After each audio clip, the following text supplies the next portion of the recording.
Salmo de número 123. Então diz assim a palavra do nosso Deus. Cântico de romagem. A ti que habitas nos céus, elevo os meus olhos, como os olhos dos servos estão fitos nas mãos dos seus senhores, e os olhos da serva na mão de sua senhora, assim os nossos olhos estão fitos no Senhor, nosso Deus, até que se compadeça de nós. Tem misericórdia de nós, Senhor, tem misericórdia, pois estamos sobremodo fartos de desprezo.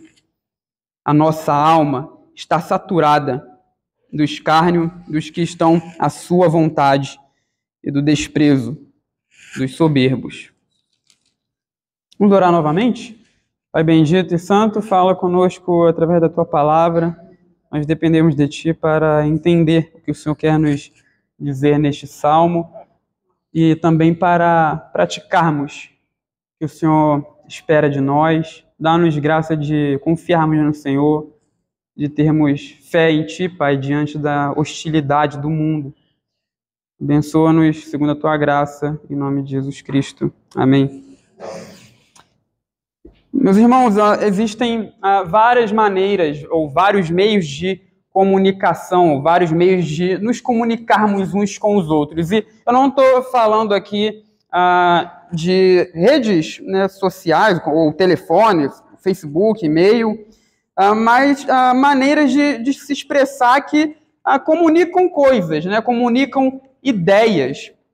Então, embora nós usemos bastante as palavras para nos comunicar uns com os outros, conversar, nós conseguimos nos comunicar também através de expressões faciais. Então, quando você olha para alguém, você consegue perceber se aquela pessoa está triste, se ela está alegre, se ela está preocupada, se ela está concentrada em alguma coisa, angustiada, porque a face ela acaba falando, né, de certa maneira, e demonstrando aquilo que está no coração da pessoa. É também possível se comunicar por meio dos olhos, né? E aí os casais aí sabem muito bem o que é isso. É quando o homem sai lá com a sua esposa, e eles estão num ambiente em que não agrada muito a esposa dele, ela olha para ele e na hora ele assim, já sabe, ou pelo menos deveria saber, que ela não está se agradando daquela ocasião, daquele momento, né? É quase que estivesse escrito nos olhos dela, vamos embora daqui. Os olhos, eles acabam comunicando, falando, e também nós nos comunicamos por meio de gestos, por meio das mãos. Nós podemos dizer um adeus, né, através das mãos, um tchau, um aperto de mão traz a ideia de saudação, sem precisar falar nada. As mãos comunicam, né? As mãos comunicam. E no nosso texto, né, na época bíblica, aí o nosso texto fala que o servo ele deveria observar bem as mãos do seu senhor, porque as mãos elas comunicam coisas, elas comunicam quase que palavras sem verbalizar nada, né? Então, por que o servo ele teria que olhar para as mãos do seu senhor? Os escravos, aqui a ideia é escravo, tá? Servo aqui é de escravo mesmo. Vocês sabem que na época da Bíblia existiam escravos, né? Em Israel, os escravos tinham direito, isso é interessante. Os escravos lá em Israel, eles tinham direito, eles eram tratados como seres humanos. E por que o escravo ele deveria olhar, ficar com os olhos fixos nas mãos do seu senhor? Porque ele poderia receber ordens não verbais através da mão, né? Através do gesto da mão. Gestos também de bondade e provisão eram realizados, comunicando ali ao escravo essa ideia da bondade do seu dono, do seu senhor. Então, o nosso salmo ele faz essa comparação. Os servos de Deus são comparados aqui com escravos que prestavam atenção nas mãos do seu Senhor, com a expectativa de que Deus agirá em favor deles. É isso que nós vemos aqui no verso de número 2. E qual o contexto do nosso salmo? Nós vimos, meus irmãos, que o contexto em que esses salmos eram usados eram nas 3 festas de Israel, ou as 3 principais festas, que eram Páscoa, Pentecostes e Tabernáculos. Esses salmos de romagem, do Salmo 120 ao 134, eles eram usados nesse contexto. Enquanto o povo de Israel estava peregrinando para Jerusalém, para comemorar ali as festas do Senhor, eles entoavam esses cânticos, esses hinos maravilhosos, e muito provavelmente eles se recordavam, eles meditavam, traziam reflexões em suas mentes ali, também sobre o retorno do exílio. Lembra que o povo de Judá voltou da Babilônia direto para Jerusalém. Então, nessas 3 festas anuais, além deles peregrinarem cantando, eles se recordavam do retorno do exílio. Então, esse é o contexto em que o Salmo foi usado, né? Esse cântico aqui, de número 123, e também os outros cânticos que estão aí nesse grupo de cânticos de peregrinação. Mas quando ele foi criado? E aí, a gente não sabe exatamente, o texto aqui não deixa claro quando o autor escreveu este cântico de número 123. Nós não sabemos exatamente quem são os arrogantes, por exemplo, do verso de número 4, os soberbos, que aparecem aí sendo hostis aos israelitas ou aos judeus. Não está claro aqui para a gente, mas existem situações possíveis.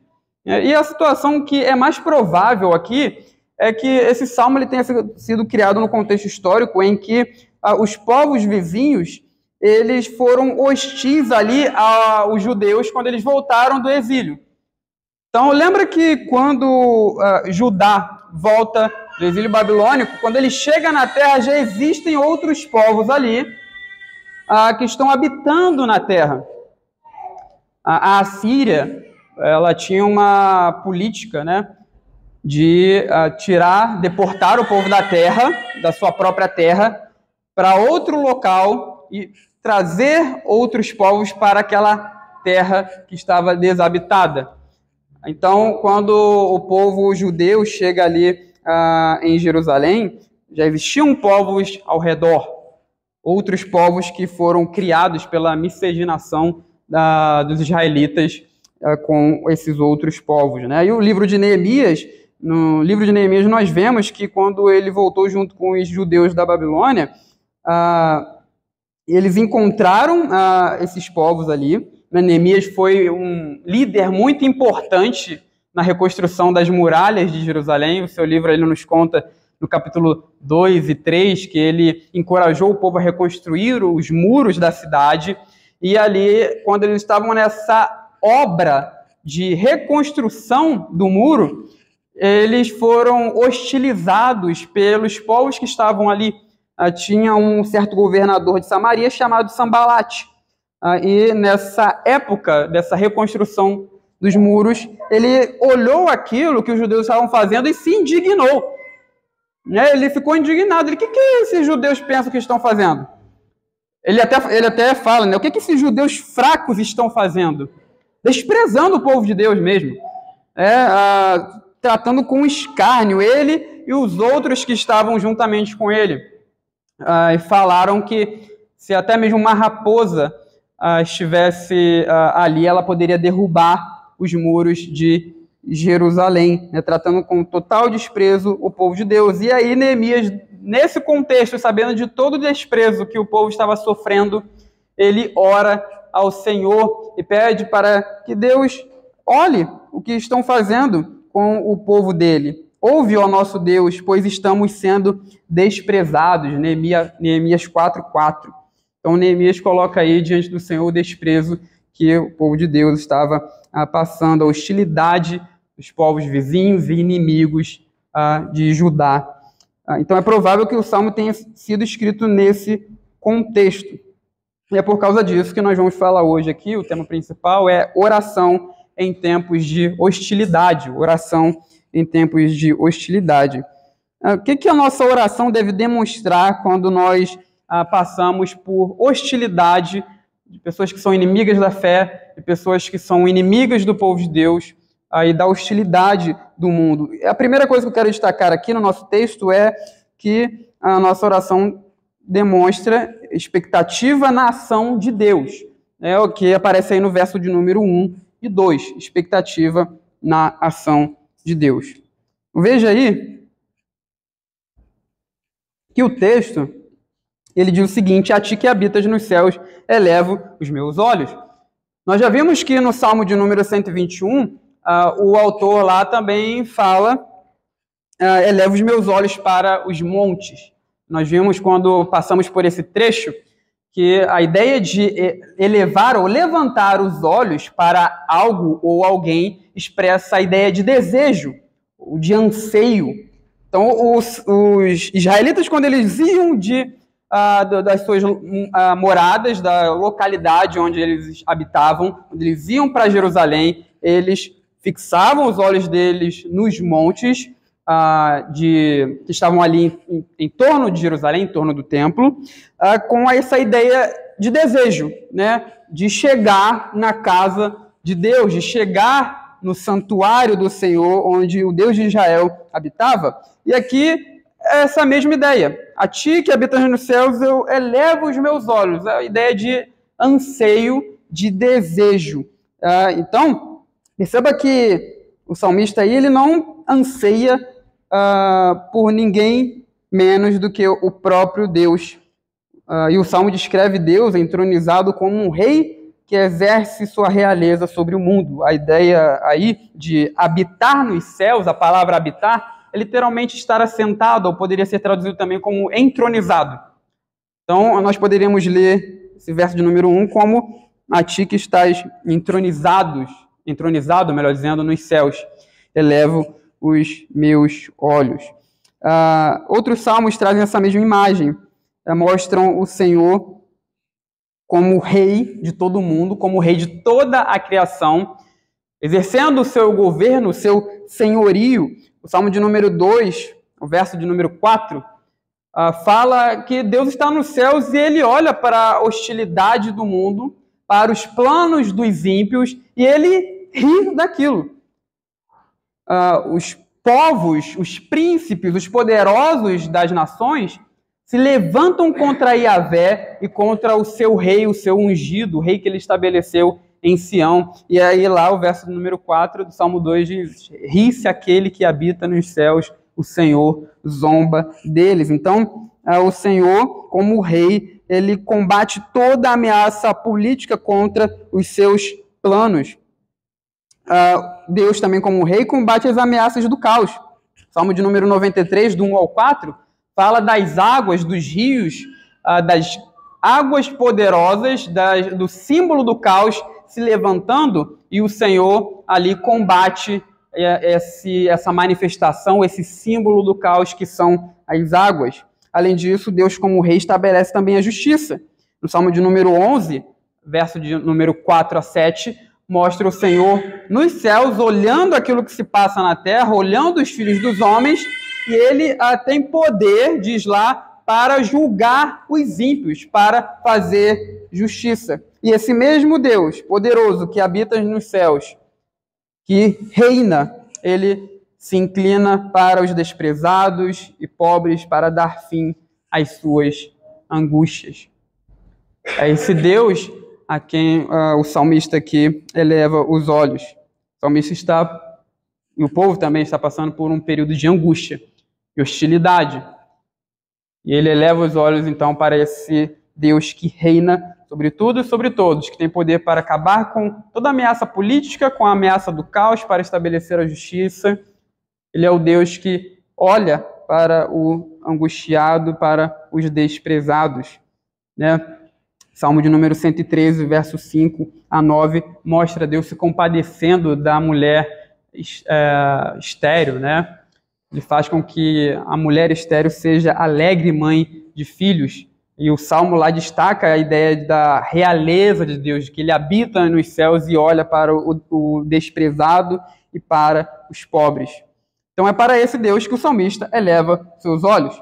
Então nós vimos aqui que o salmista ele tem uma expectativa na ação de Deus. E essa expectativa ele tem como servo, né? Tanto o autor do Salmo quanto também os israelitas aqui, eles têm uma expectativa como servos. Isso aparece na parte do versículo 2, na parte A.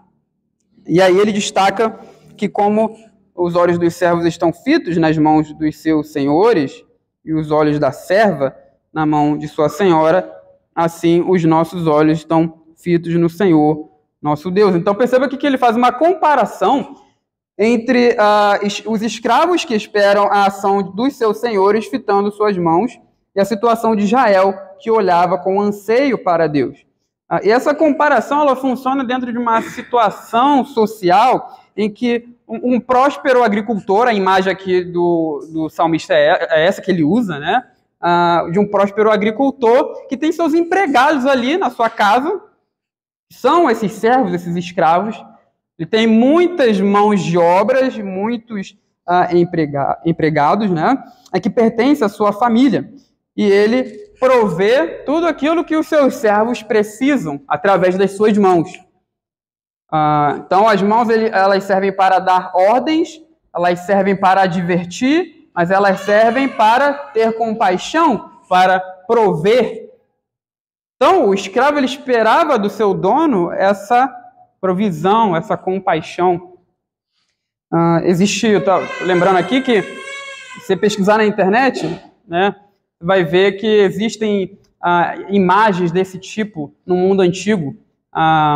Existe um relevo da Assíria que mostra um senhor dando comida aos seus escravos e eles fitando a mão do seu dono, do seu senhor. E, semelhantemente, também o salmista aqui fala da mulher. A mulher de casa possui criadas à sua disposição e elas possuem uma relação especial, a criada com a sua dona. Lembra de Agar e Sarai? Seria uma imagem semelhante. Lembra que a esposa de Abraão, Sarai, tinha uma escrava, Agar. Né? Então a imagem seria desse tipo, seria essa imagem. E da mesma maneira, a criada ou a escrava esperaria compaixão de sua dona, de sua senhora. Então, dentro dessa situação que nós temos essa imagem de fitar os olhos, os escravos eles podem se sentir seguros sabendo que o seu mestre e sua senhora lhes darão aquilo que precisam, seus olhos estão direcionados com segurança confiante, e é o que os servos de Deus precisam fazer também. Eles esperam com uma segurança confiante, olhando para o seu Senhor, de que o Senhor de fato se compadecerá deles, usará de bondade, de misericórdia. Meus irmãos, crentes passam por hostilidades em todos tipos de ambientes. Nós passamos por hostilidade em todo lugar, né? Até mesmo em casa. Às vezes, uma mãe que é crente tem o seu filho lá que se desviou dos caminhos do Senhor ou que nunca foi crente. E ela prega a palavra de Deus a ele, fala de Cristo, e aquele filho, ele, além de não ouvir, é bastante hostil à fé cristã. Ele não quer ouvir e também fala mal da palavra de Deus, fala mal de Cristo. Então, existe hostilidade contra o cristianismo, contra a fé cristã dentro de casa. Existe hostilidade também em outros ambientes, fora do lar, a universidade, né, na escola, no ensino médio. A gente sabe que às vezes professores fazem piadinhas de mau gosto, piadinhas sem graça com a fé cristã. Ele sabe que um aluno é cristão, um aluno lá que se declara servo de Cristo, aí o professor ele começa a fazer piadinhas, né, de mau gosto com a fé, até tratando como se o aluno fosse intelectualmente inferior aos outros.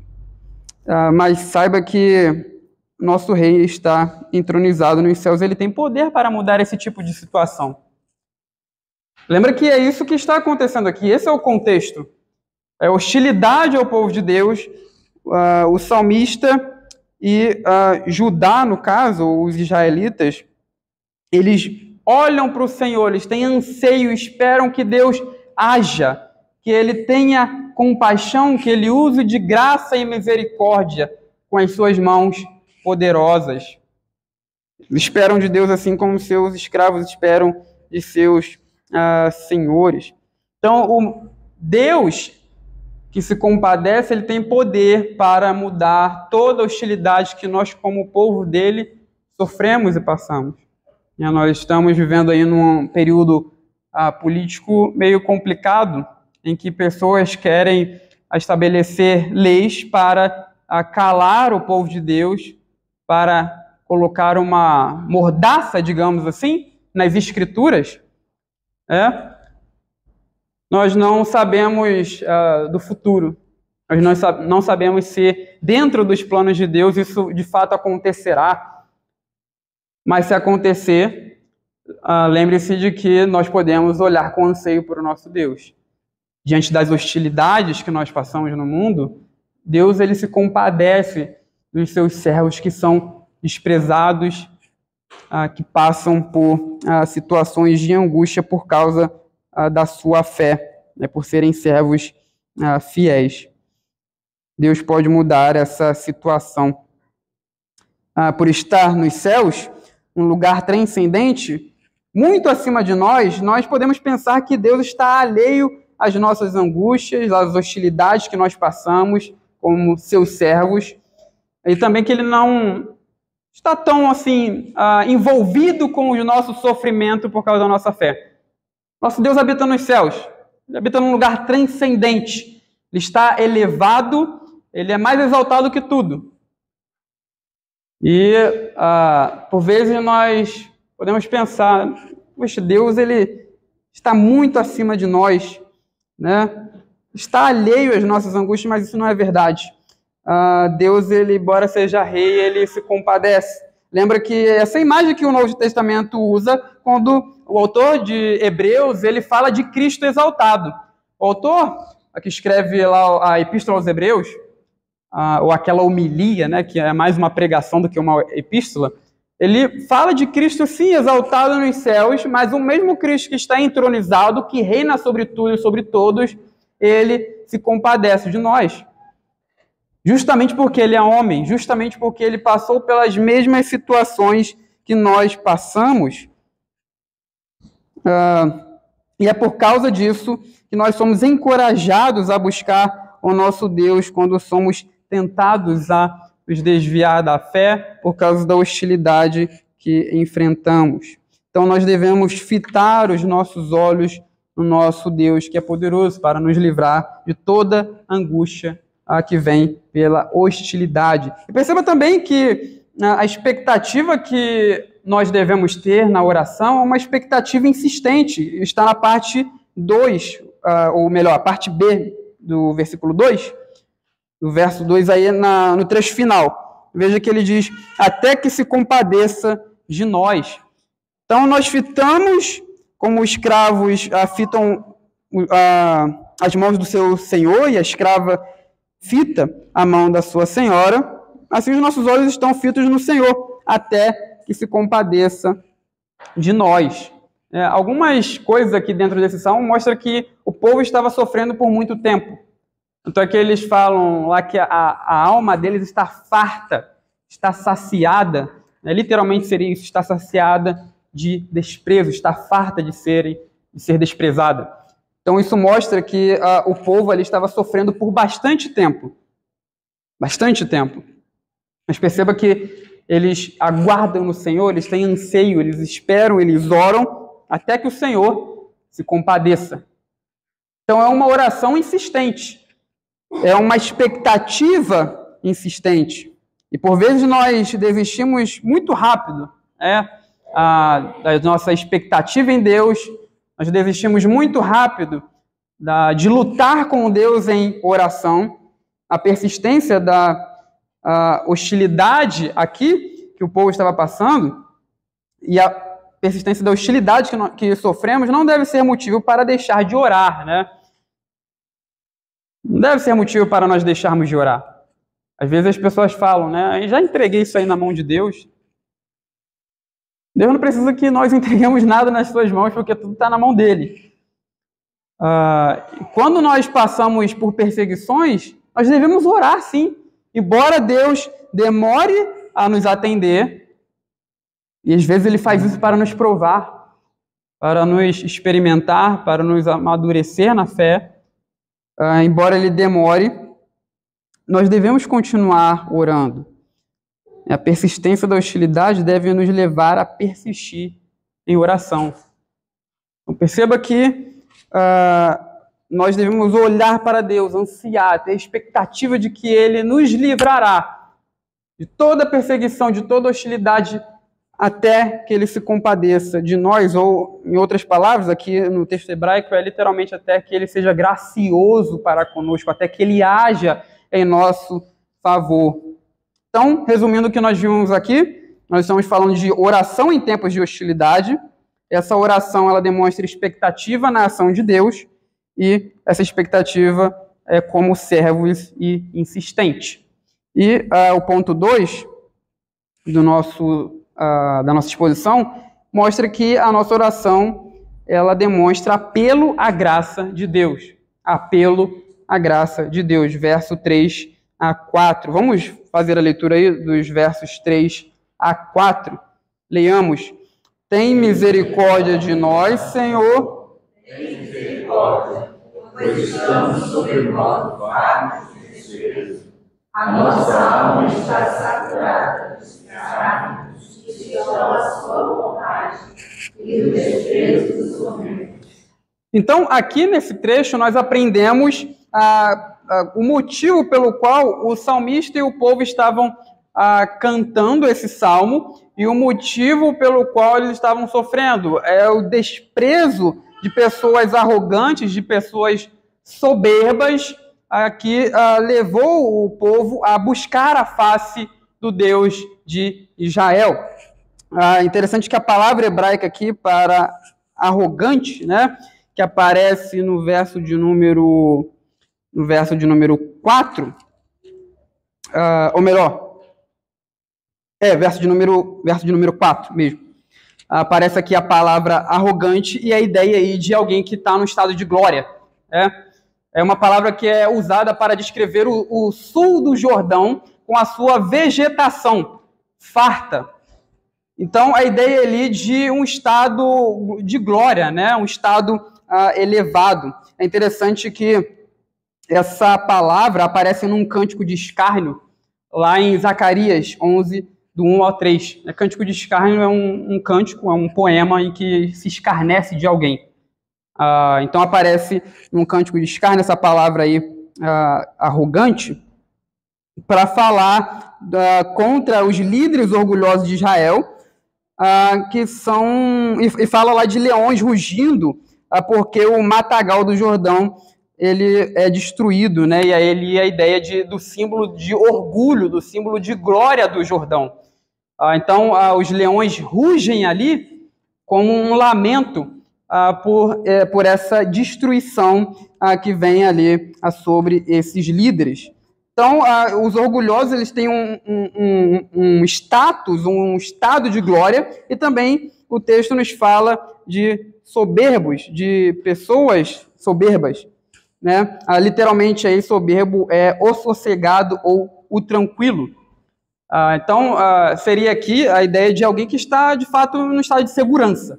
Né? Ele está ali em segurança e é como se ninguém ou nada pudesse abalar essa pessoa. E, de fato, a pessoa soberba é assim. Né? Para ela, está segura. Né? Ela despreza outras pessoas, ela se acha superior a outras pessoas, ela não vê possibilidade dela cair do estado em que ela se encontra. Então, eles estavam passando hostilidade por esse tipo de pessoa, orgulhoso e arrogante. Então, fala aqui também do desprezo e do escárnio. E essas atitudes, elas trazem sensação de desamparo. Então, o povo aqui estava se sentindo completamente desamparado. É como se ninguém pudesse resgatar o povo daquela situação. E às vezes nós passamos por situações assim. Quando nós somos perseguidos no nosso trabalho, né, e às vezes perseguidos por pessoas que são superiores a nós em posição, às vezes nós nos sentimos indefesos, né, porque nós não podemos fazer nada, né? Apenas nós aceitamos que aquilo ali é o momento, a providência da nossa vida, e nós dobramos os nossos joelhos em casa e oramos ao nosso Deus, colocando aquilo ali diante dele. Nada nós podemos fazer. Não temos autoridade nenhuma para sair daquela situação. Existem momentos de hostilidade, de perseguição, de sofrimento assim. E até mesmo pessoas que estão ali do nosso lado e que se conhecem e tentam nos confortar, elas não podem fazer nada. É como se nós, de fato, estivéssemos completamente desamparados. E é por isso que o autor aqui, ele fala: seja misericordioso, Senhor. Tem misericórdia de nós, Senhor. Tenha misericórdia. A ideia aqui é exatamente como termina o verso de número 2, né? Compadeça, até que se compadeça de nós, que significa ser gracioso. No verso de número 3 é literalmente: seja gracioso conosco, Senhor, Yahvé, Deus da aliança, seja gracioso conosco. Graça, o favor de Deus. Então o povo estava esperando Deus agir em favor dele. Os israelitas antigos, meus irmãos, lembravam do desprezo sofrido enquanto caminhavam em direção a Jerusalém e cantavam se dirigindo ao Deus entronizado nos céus, como os servos olham assim também para o seu Senhor. E nós devemos lembrar que enquanto nós somos peregrinos na face da terra, porque nós sabemos que Deus trará uma nova criação, um novo mundo, então esse aqui não é o nosso lar final, nós estamos peregrinando aqui. Enquanto nós estamos peregrinando por esse mundo, na nossa jornada rumo ao novo mundo de Deus, a nova Canaã, digamos assim, nós devemos nos lembrar que nós sofreremos hostilidade, perseguição de pessoas ímpias, de homens orgulhosos, poderosos, que tentam nos destruir, que tentam paralisar a fé, calar o cristianismo, calar o povo de Deus. E é isso que tem ocorrido no decorrer da história. A vida do povo de Deus é uma vida que experimenta perseguição várias vezes. Isso é mostrado desde os tempos bíblicos, né? Desde o Antigo Testamento, o Novo Testamento, no decorrer da história, nós vemos essa ideia. Sempre há pessoas que são levantadas pelo próprio diabo para destruir o povo de Deus, para sufocar a fé no nosso coração, para destruir a igreja de Cristo. Mas nós devemos ansiar pelo nosso Deus, aguardar nele, ter expectativa nele. E eu termino o caminho para o final nesse sermão, lembrando que Jesus foi o servo fiel que sofreu angústia e hostilidade também. O nosso Senhor, antes de nós, sofreu perseguição de pessoas poderosas que viviam ali entre os seus contemporâneos e tramaram para o destruir. Ele serviu a Deus como servo, ele tomou a forma de homem, como aparece lá no cântico que Paulo entoa na Epístola aos Filipenses. Ele, estando em forma de Deus, não se agarrou nisso, não se apegou a essa forma de Deus. Antes ele se tornou servo, assumindo a forma humana, tomando a nossa natureza. E como servo do Senhor, ele sofreu perseguição. E ele orou ao seu pai. Lembra no Getsemane, quando Jesus estava pronto ali, prestes a ir para a cruz, ele orou ao seu Pai, esperando ser liberto da morte, mas não foi. Ele voluntariamente se sujeitou à vontade de Deus, porque fazia parte da sua missão entregar a sua vida como remissão pelos nossos pecados. Inimigos orgulhosos, soberbos, que desprezaram Cristo, o executaram de uma maneira horrenda, a maneira mais horrenda que existia no mundo antigo, que era a morte de cruz.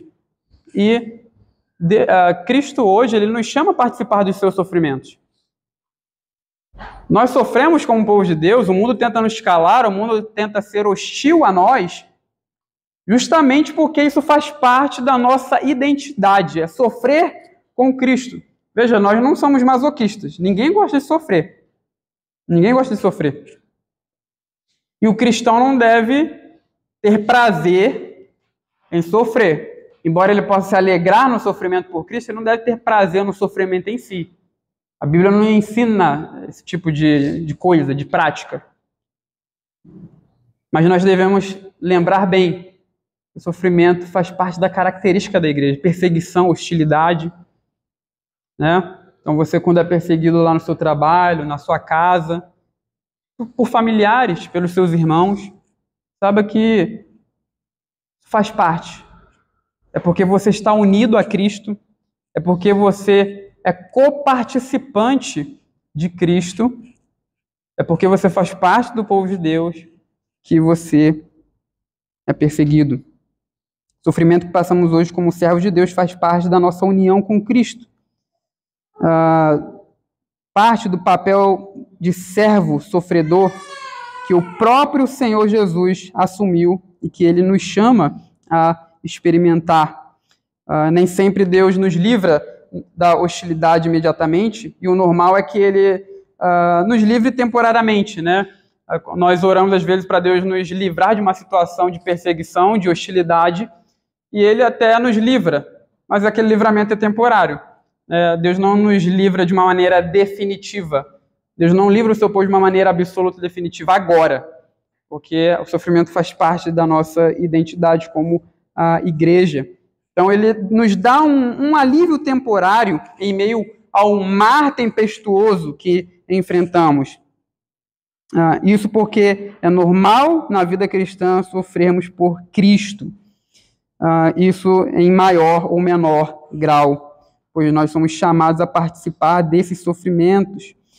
Devemos lembrar que, como Paulo escreveu, os sofrimentos do Senhor Jesus, sofrer com ele e nele, resultará em glória final. Glória acima de todo sofrimento, glória acima de toda comparação. Paulo fala em Romanos 8,17, se com ele, se com Cristo sofremos, também seremos glorificados. Romanos 8,18, porque para mim tenho por certo que os sofrimentos do tempo presente não podem ser comparados com a glória a ser revelada em nós. Aqui é sofrer hostilidade por amor a Cristo, tá? Não é sofrer por qualquer coisinha. Não é sofrer porque você não passou na prova, né, lá da UERJ. Não é porque você não passou na prova do Enem. Aí você está sofrendo e aí no final vai resultar em glória. Aqui não tem nada a ver com isso. Paulo está falando de sofrer por causa de Cristo, de ser coparticipante do sofrimento com ele. Segundo os Coríntios 4,17, porque a nossa leve e momentânea tribulação produz para nós um eterno peso de glória, acima de toda comparação. Perceba que tudo aquilo que nós passamos nesse mundo, todo sofrimento, nós passamos por amor ao Senhor Jesus e pelo Evangelho resultará em glória final acima de toda comparação. Não tem como comparar. Se colocássemos o sofrimento numa balança, de um lado da balança, e a glória do outro lado da balança, a glória é muito mais pesada, é o eterno peso de glória. Então, meus irmãos, saiba que nós sofreremos hostilidade, perseguições, sofrimentos por amor a Cristo. Nós devemos orar a Deus, fazer uma oração que tenha a expectativa de que Deus agirá em nosso favor, né? Nós oramos esperando a boa mão de Deus ter compaixão de nós e nos livrar da situação de perseguição, ainda que temporariamente. Nós oramos como servos, expectamos como servos, expectamos insistentemente. A nossa oração, ela também deve ter a ideia de um apelo à graça divina, um apelo à graça de Deus. Mas saiba que todo sofrimento faz parte da nossa identidade, faz parte da nossa união com Cristo. E no final, nós experimentaremos algo superior, algo muito maior à hostilidade que o mundo nos faz experimentar agora. Porque, assim como Cristo foi glorificado, nós seremos glorificados com Ele. Então, que Deus nos abençoe e nos ajude a confiarmos, expectarmos na sua boa mão para conosco. Amém.